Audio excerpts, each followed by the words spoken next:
And so when you think about your what you're doing now, okay, well, let's go into that. Let's go into what you've built and what you're building and the difference you're making with the policy circle and let's talk about that. Yes. How did you start it?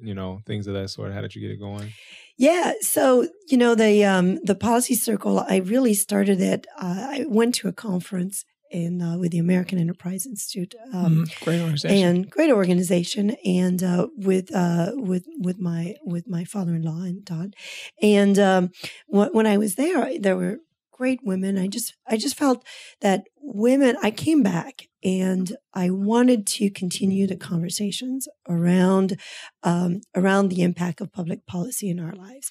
And, one thing growing up in Canada, the time that I did, one huge debate that was very much alive all my life, and it still is to some extent, is the separation of Quebec from the rest of Canada.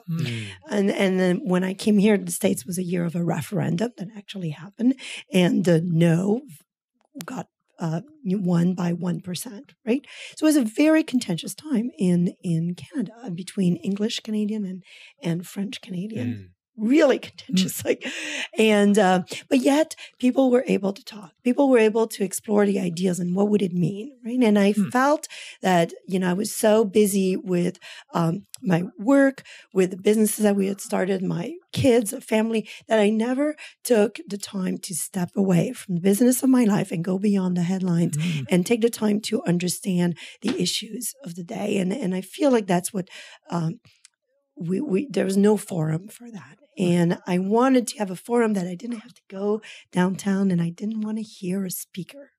I really didn't. I just wanted to engage in a discussion. Yeah. So that, because you learn from asking questions, you learn by exploring ideas and that's how you grow. So that's how it started. And I met at the conference, I met these two other women, amazing women, Angela Brawley and Kathy Hubbard. And Angela is the former CEO of Anthem, WellPoint Insurance, Anthem, part of Blue Cross Blue Shield. Okay. She's on several boards, so she's really established a full career.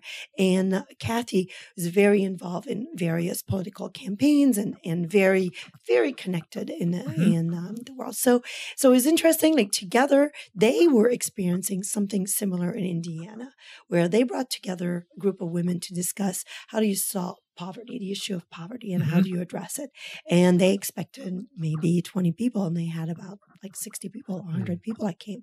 So we met right at the right time. We were all feeling this need for creating a forum for women to equip with facts, to engage in a dialogue so that they can strengthen their voice and then really actively participate in the public debate.